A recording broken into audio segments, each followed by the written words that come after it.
सीमा पर चीन और पाकिस्तान की ही तर्ज पर चलकर नेपाल ने भारत से पंगा लेने की सोची। सीमा पर जवान तैनात किए, काला पानी को खुद के नक्शे में दिखाया, भारतीय क्षेत्रों पर नजर रखने के लिए कॉरिडोर तक बनाने की तैयारी शुरू कर दी। लेकिन भारत के तेवर देख अब नेपाल की बत्ती गुल हो गई है। भारत ने साफ कहा है कि नेपाल की ये हरकतें बर्दाश्त नहीं की जाएंगी। अब नेपाल ने अपने पैर वापस खींच लिए हैं। उसने सीमा पर विवाद को लेकर कहा कि जो भी विवाद है वो बातचीत से सुलझा लिए जाएंगे। साथ ही नेपाल के विदेश मंत्री ने भी अब सकारात्मक बयान दिया है। रास्ते पर आ गया चीन, भारत के साथ करीबी रिश्ता।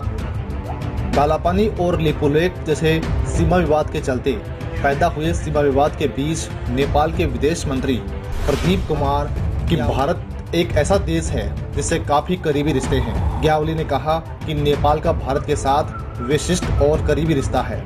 लिपुलेख पर बातचीत करने से बचते हुए उन्होंने कहा कि नेपाल सरकार को विश्वास है कि कालापानी का मुद्दा बातचीत के जरिए सुलझा लिया जाएगा। विदेश मंत्री के इस बयान को नेपाल के नरम पड़ते रुख की तरह भी देखा जा रहा है। ग्यावली ने अंग्रेजी अखबार रिपब्लिका को दिए गए एक साक्षात्कार के दौरान कहा कि हमने हमेशा से ही कहा है कि इस मुद्दे के समाधान का एकमात्र तरीका अच्छी भावना के साथ बातचीत करना है। बिना किसी आवेग या अनावश्यक उत्साह और पूर्वाग्रह के साथ नेपाल बातचीत के जरिए सीमा विवाद को सुलझाना चाहता है। हमें विश्वास है कि यह मुद्दा द्विपक्षीय बातचीत के जरिए सुलझा लिया जाएगा। हालांकि उन्होंने लिम्पियाधुरा लिपुलेख का जिक्र नहीं किया, जिनके बारे में नेपाल अपना इलाका होने का दावा करता है। आपको बता दें कि दोनों देशों के बीच रिश्तों में तब तनाव आ गया था जब रक्षा मंत्री राजनाथ सिंह ने 8 मई को उत्तराखंड में लिपुलेख दर्रे को धारचूला से जोड़ने वाली रणनीतिक रूप से महत्वपूर्ण 80 किलोमीटर लंबी सड़क का उद्घाटन किया था। नेपाल ने लिपुलेख पर दिखाया था आक्रामक रुख।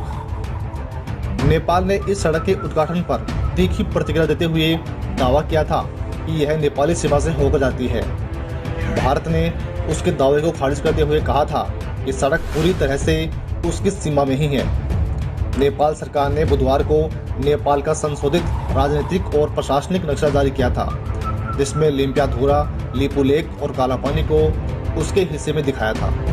जिसके बाद नाराजगी जाहिर करते हुए भारत ने नेपाल से स्पष्ट रूप से कहा था कि वह अपने भूभाग के दावों को अनावश्यक हवा न दे और मानचित्र के जरिए गलत दावे करने से बचे।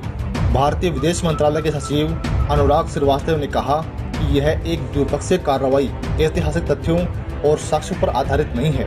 यह कूटनीतिक बातचीत के जरिए मौजूदा सीमा मुद्दों को सुलझाने के संकल्प की द्विपक्षीय समझ के विपरीत है।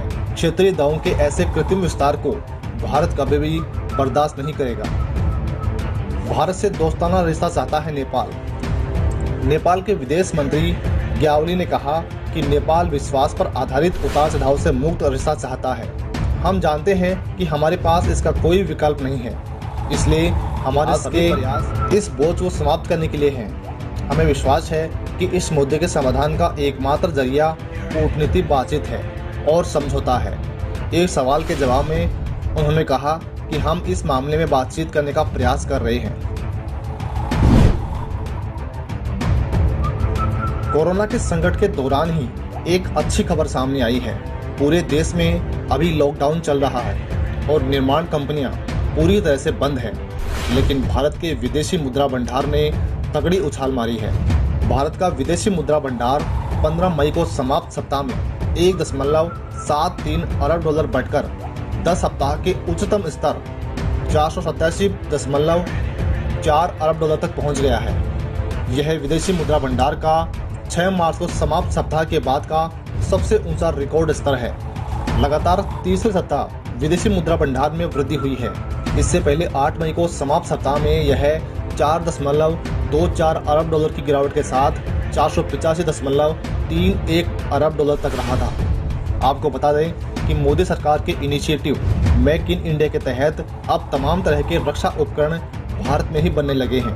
वहीं भारत ने आयात कम और निर्यात पर अधिक ध्यान दिया है। यही कारण है कि विदेशों में मेक इन इंडिया की छाप के साथ भारत के उत्पाद धमाल मचा रहे हैं और भारत के खजाने में विदेशी मुद्रा भंडार लगातार बढ़ रहा है। पूर्वी लद्दाख में वास्तविक नियंत्रण रेखा यानी LAC पर चीन के साथ तनातनी का माहौल बना हुआ है। LAC पर 3 जगहों पर चीनी सैनिक और भारतीय सेना मुस्तैदी के साथ आमने सामने है। चीनी सैनिकों की बढ़ती संख्या देख भारतीय सेना भी सतर्क हो गई है और आर्मी कमांडर सीमा के हालात पर पैनी नजर बनाए हुए हैं। भारतीय सेना के जवान LAC पर चीनी सैनिकों के ठीक सामने महज 350 मीटर की दूरी पर मोर्चा संभाले हुए हैं। चलिए आपको बताते हैं कि किस भारतीय अधिकारी ने चीन के खिलाफ कमान संभाली हुई है। सीमा पर उतरी भारत की फौज। पूर्वी लद्दाख के दौलत बाग ओल्डी इलाके में कमांडर स्तर की बातचीत हुई थी, जिसका कोई भी निष्कर्ष नहीं निकला है। चीनी सेना के जमावड़े के बाद जवानों की संख्या बढ़ा चुकी भारतीय फौज की उत्तरी कमान तय रणनीति के तहत कभी भी पूर्वी लद्दाख में अतिरिक्त सैनिकों को भेजने में सक्षम है। जानकारी के मुताबिक पूर्वी लद्दाख में LAC पर चीनी सैनिक 3 जगहों पर डेरा डाले हुए हैं। टेंट लगाने के साथ ही निगरानी यंत्र स्थापित किए हैं। इनसे कुछ दूरी पर भारतीय सेना के जवान भी मोर्चा संभाले हुए हैं। जानकारी के मुताबिक भारतीय फौज लद्दाख में काफी मजबूत हुई है। अब ऑल वेदर सड़क के जरिए सैनिक सीमा पर जल्द ही पहुंच सकते हैं। दौलत बाग ओल्डी में वायुसेना के एडवांस लैंडिंग ग्राउंड बनने से भारतीय सेना की ताकत में कई गुना इजाफा हुआ है। यही वजह है कि चीन बौखलाहट में पहले से अधिक ऐसी हरकतें कर रहा है। भारतीय सेना अब पूर्वी लद्दाख में भी चीन की हर प्रकार की हरकतों का माकूल जवाब देने के लिए पूरी तरह से तैयार है। भारतीय सेना के हौसले बुलंद। आर्मी चीफ ने किया था दौरा। रविवार को थल सेना अध्यक्ष जनरल MM नरवणे के दौरे से भी जवानों के हौसले और बुलंद हो गए हैं।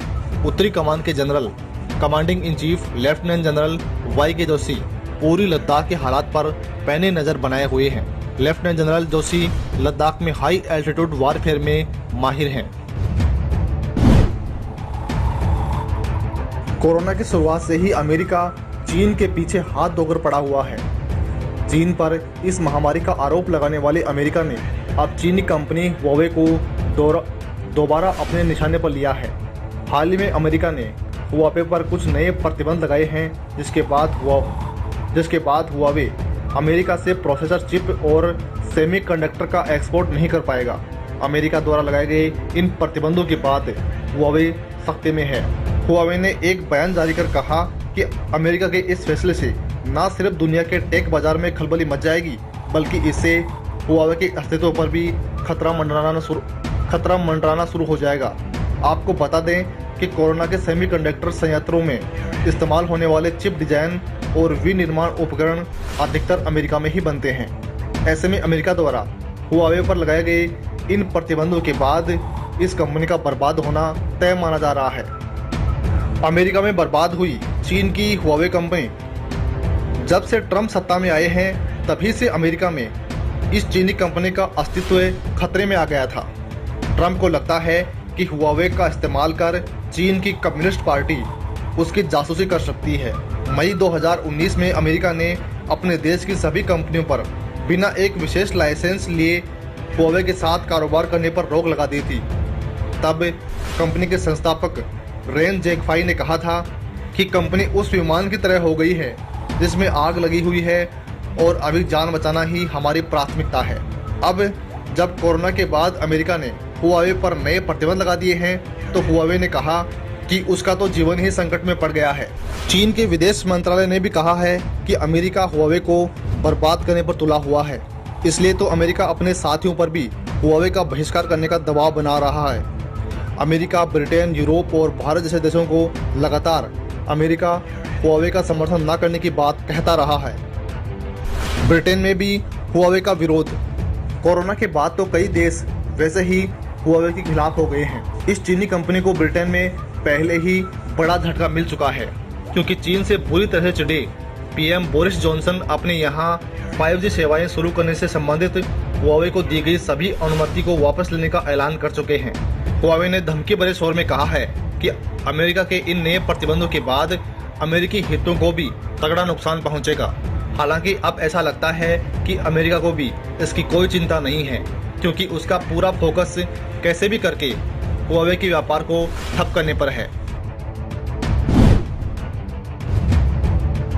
भारत कोरोना वायरस से जहां मास्क और सोशल डिस्टेंसिंग जैसे महत्वपूर्ण हथियारों के साथ लड़ रहा है, तो वहीं वैक्सीन बनाने की दिशा में भी तेजी के साथ काम कर रहा है। केंद्रीय स्वास्थ्य मंत्री हर्षवर्धन ने रविवार को कहा कि देश में कोरोना वायरस की वैक्सीन के लिए 14 कैंडिडेट में से 4 जल्द ही क्लिनिकल ट्रायल के चरण में प्रवेश कर सकते हैं। यानी 4 वैक्सीन का जल्द ही क्लिनिकल ट्रायल शुरू हो जाएगा। सोशल मीडिया पर भाजपा नेता GVL नरसिम्हा राव के साथ बातचीत के दौरान हर्षवर्धन ने कहा कि 5 महीने के भीतर देश में 4 वैक्सीन क्लिनिकल ट्रायल चरण में प्रवेश कर सकती हैं। राव ने स्वास्थ्य मंत्री से देश में वैक्सीन की स्थिति के बारे में पूछा तो मंत्री ने कहा कि पूरी दुनिया कोविड-19 के लिए एक वैक्सीन विकसित करने की दिशा में काम कर रही है। 100 से अधिक वैक्सीन की उम्मीदवारी है जो विकास के विभिन्न स्तरों पर हैं। विश्व स्वास्थ्य संगठन इन प्रयासों में समन्वय स्थापित कर रहा है। भारत भी इसमें सक्रिय रूप से काम कर रहा है। भारत में 14 उम्मीदवार हैं जो विभिन्न स्तरों पर हैं। हालांकि उन्होंने आगाह किया कि कोरोना महामारी के खिलाफ किसी भी वैक्सीन की उम्मीद करना अभी जल्दबाजी होगा, क्योंकि इसके विकसित होने की एक लंबी प्रक्रिया है। उन्होंने कहा कि चाहे यह जल्द से जल्द विकसित हो भी जाए, फिर भी किसी भी वैक्सीन के विकसित होने में कम से कम 1 वर्ष का समय लगेगा। इसलिए सामाजिक दूरी, मास्क और शारीरिक स्वच्छता का उपयोग करें। साथ ही उन्होंने कहा कि जब तक कोई वैक्सीन या इलाज नहीं मिल जाता, तब तक यही उपाय बीमारी के खिलाफ सबसे बड़ी सुरक्षा हैं।